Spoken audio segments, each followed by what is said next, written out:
Yep. Lord willing, I'm going to do this. Yep. Okay, now go. You wanted 2nd Esdras 15? 2nd Esdras, yeah. 15 chapter. Because he said, right from the top, because he said that time your faith is going to be tested. Right. All right? Right. See, a lot of these jakes, they're going to bug out, man. Yep. Now, the brother read in Isaiah the 33rd chapter about, read it again, brother. Read it again so I can get the wording right. 33 and 6. Isaiah 33:6. Wisdom and knowledge, but I'm gonna let him read it again. Isaiah 33:6. And wisdom and knowledge shall be the stability of thy times, and strength of salvation. The fear of the Most High is his treasure. In other words, this is the only thing that's going to stabilize you when this place goes crazy. When food stops coming into this country or these cities, they said that the cities are going to be cut off. Right. All right. That's why when the brother mentioned that, I thought of 2nd Esdras 15th chapter. Right. All right. Go ahead, brother. 2nd Esdras 15 and 1. Behold, speak thou. And we're shortly coming to this time. Right. Go ahead. Behold, speak thou in the ears of my people the words of prophecy, which I will put in thy mouth, saith the Lord, and cause them to be written in paper, for they are faithful and true.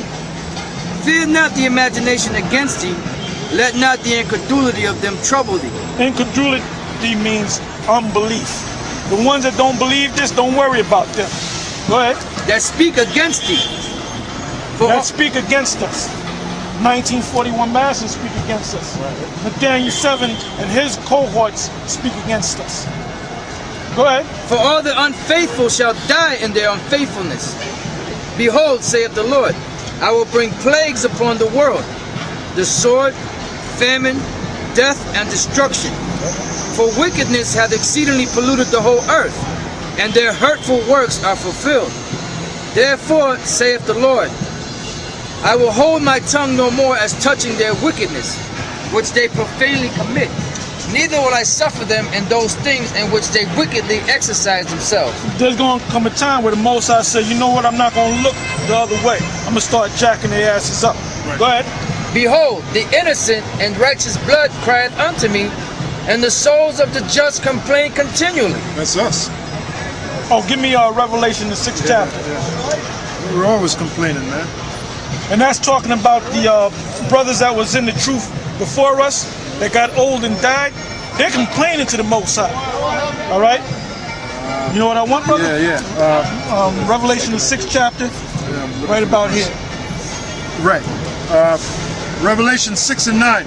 And when he had opened the 5th seal, I saw under the altar the souls of them that were slain for the word of the Most High, and for the testimony which they held.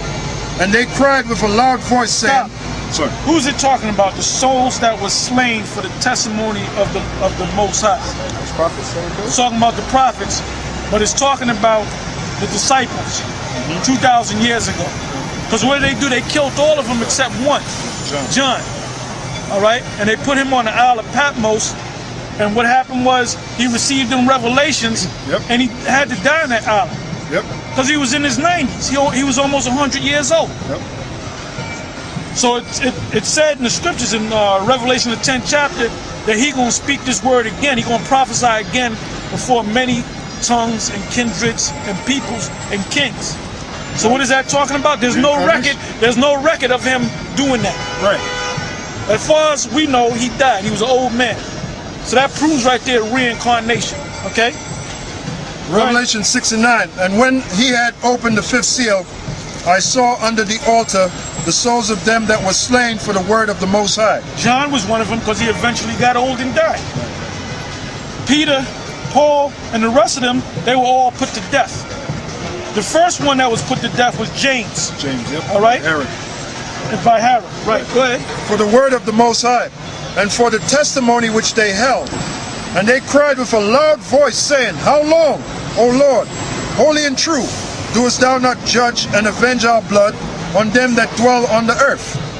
And white robes were given unto every one of them, and it was said unto them that they should rest yet for a little season, until their fellow servants also and their brethren that should be killed as they were should be fulfilled.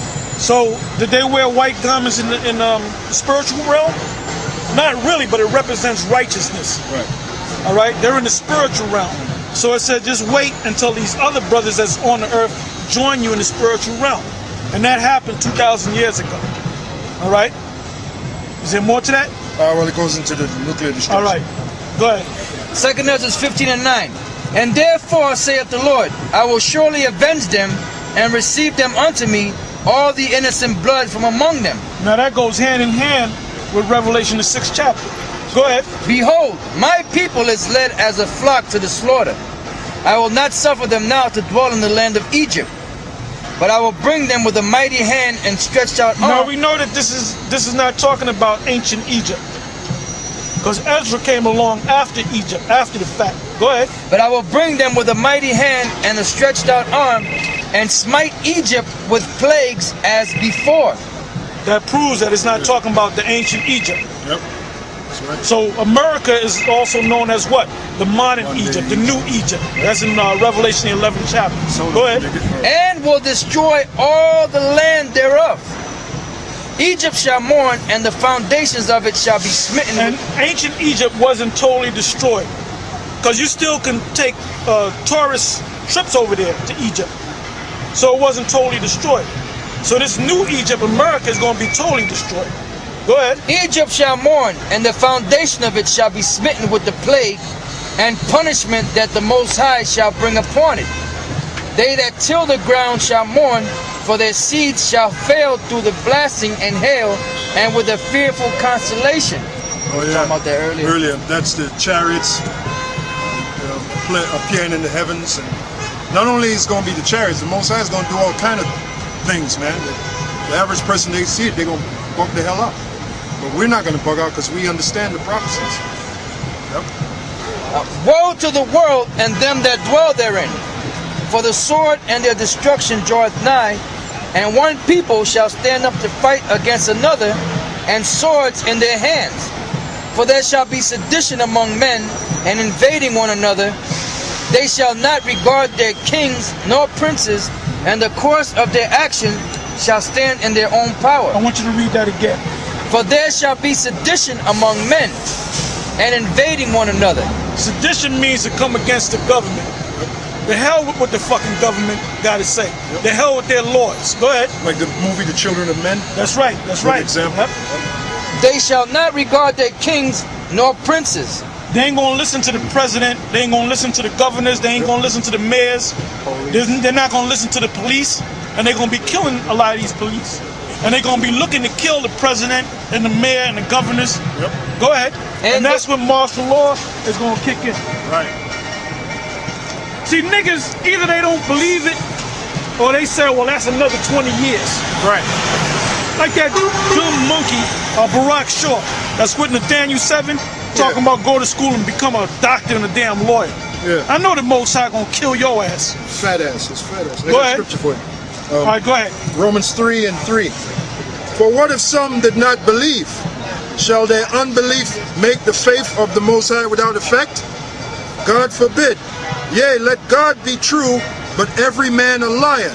As it is written, that thou mightest be justified in thy sayings, and mightest overcome when thou art judged.